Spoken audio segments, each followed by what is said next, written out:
Seguimos en esta mesa escuchando a Marta Monclús Massó, que es doctora en Derecho por la Universidad de Barcelona, universidad donde también estudió su licenciatura en Derecho y una maestría en Sistema Penal y Problemas Sociales. Marta también es directora del Observatorio de Cárceles Federales de la Procuración Penitenciaria de la Nación. Adelante, Marta.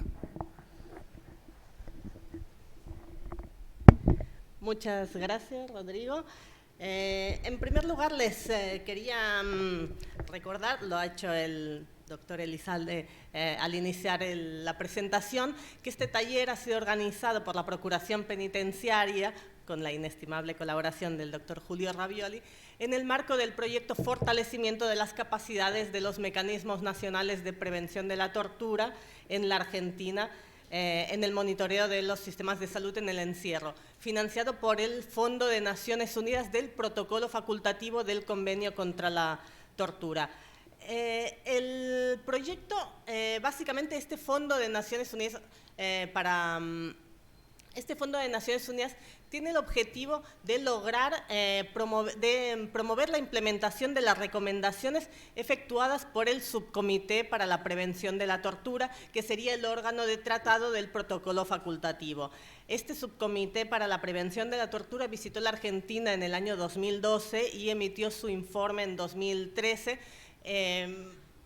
realizando un montón de recomendaciones al Estado sobre la situación carcelaria en general, y en particular sobre el acceso a la salud efectuó algunas recomendaciones que son las que en este proyecto de trabajo que nos financió el Fondo OPCAT queremos promover. Este proyecto lo estamos codirigiendo la doctora Andrea Triolo y yo, y está colaborando una parte muy relevante de la Procuración Penitenciaria. ¿Cuáles son esas recomendaciones formuladas por el Subcomité para la Prevención de la Tortura que queremos promover que se implementen en la Argentina? Bueno, son las que tienen en pantalla. El Estado tiene que garantizar asistencia médica efectiva en todas las cárceles 24 horas al día, 7 días por semana.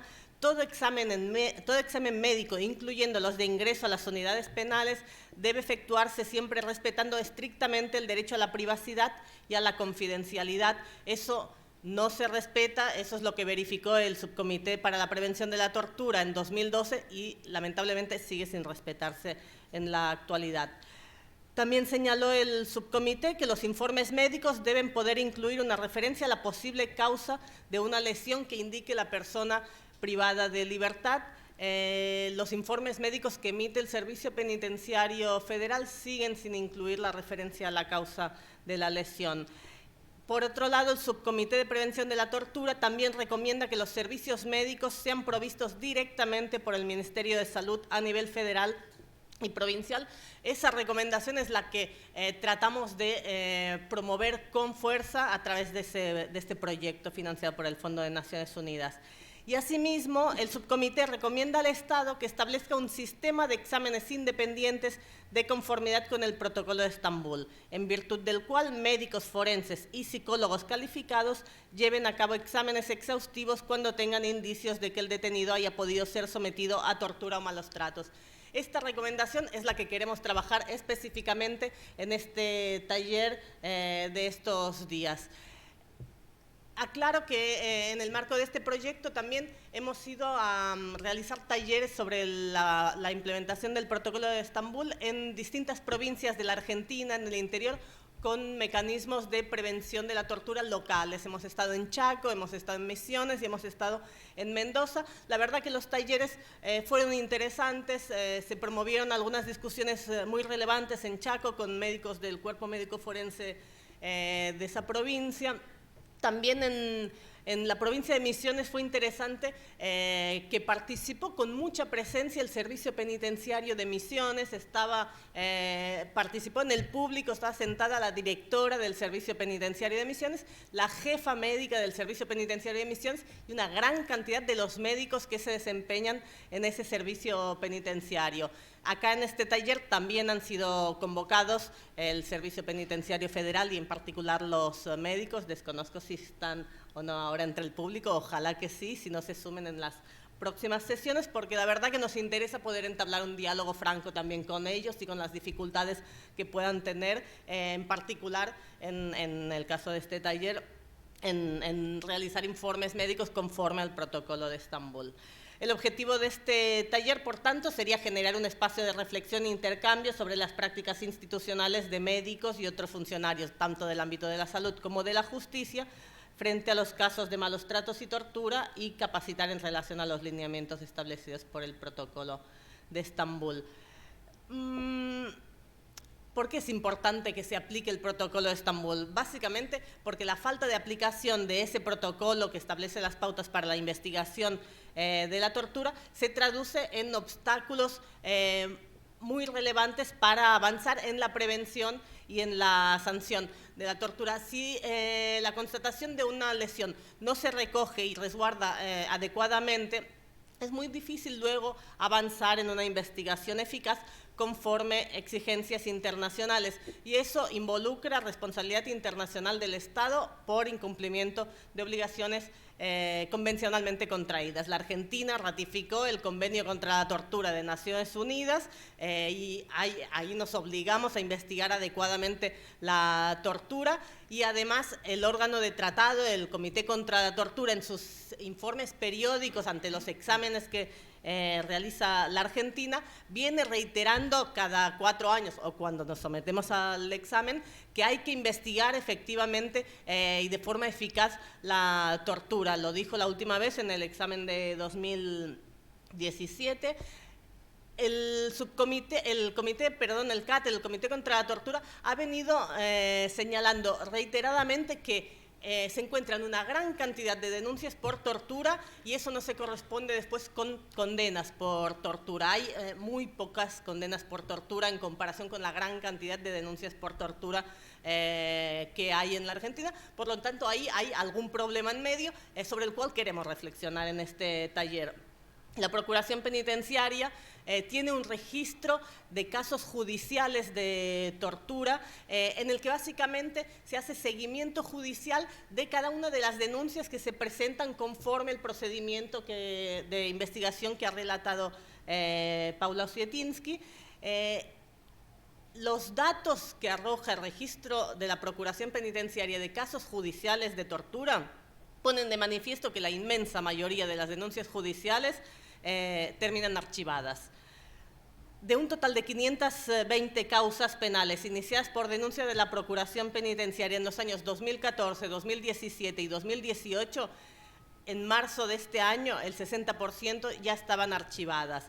En solo 38 de estas 520 causas se había avanzado en imputaciones concretas, con un total de 109 personas imputadas, personal penitenciario. Y sin embargo, solo una causa había sido elevada a juicio y no hay ninguna condena. De la cantidad de denuncias que se han realizado, de 520 denuncias, no hay una sola condena.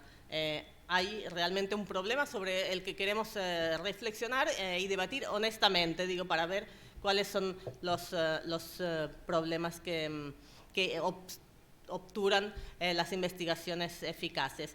El protocolo de Estambul establece como objetivo general de la investigación aclarar los hechos en relación a los casos de tortura para identificar a los responsables y facilitar su procesamiento.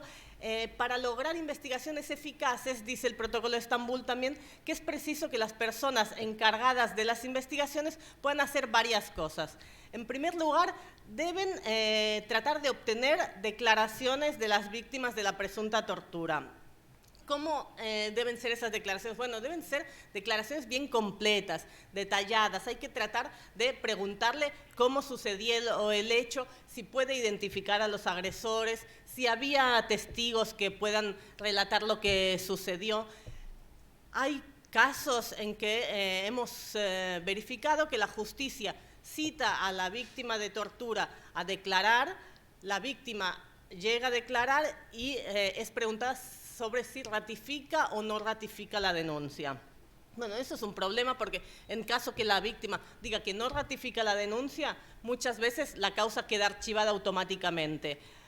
Esto no nos parece de ningún modo correcto porque el delito de tortura es un delito de acción pública y como delito de acción pública debe ser investigado. Una vez hay una denuncia no se desisten, las denuncias no se pueden desistir.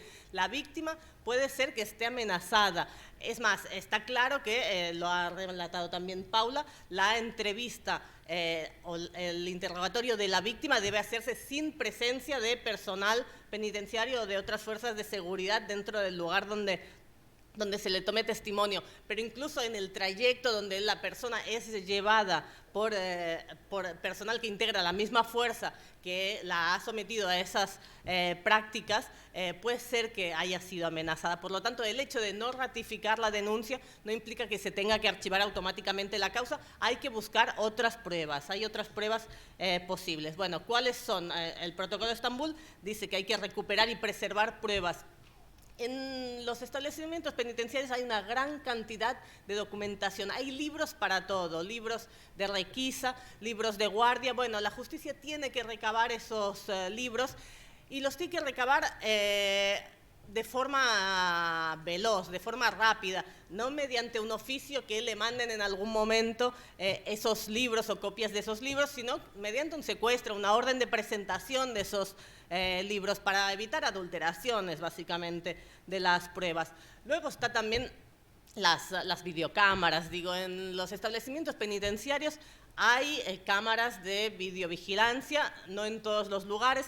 Eso es muy problemático. Digo, estamos en una sociedad muy desarrollada tecnológicamente. En lo que ocurre en las ciudades, en cualquier calle de nuestras ciudades, normalmente está filmado. Hay millares de cámaras por la ciudad que filman lo que sucede. No puede ser que dentro de cárceles o de comisarías no se conozca lo que sucede, no esté filmado. Digo, obviamente resguardando algunos espacios de intimidad de las personas, pero tiene que haber cámaras de videovigilancia y tiene que haber como un centro de monitoreo externo, porque no pueden ser adulteradas esas imágenes. También del registro de casos judiciales de tortura hemos verificado que en más de la mitad de los casos en que la justicia pide al establecimiento penitenciario las filmaciones, esas no se aportan. En algunas ocasiones no se aportan y no se contesta nada, en otras ocasiones se contesta que justo en ese sector no había cámara, en otras que el disco duro estaba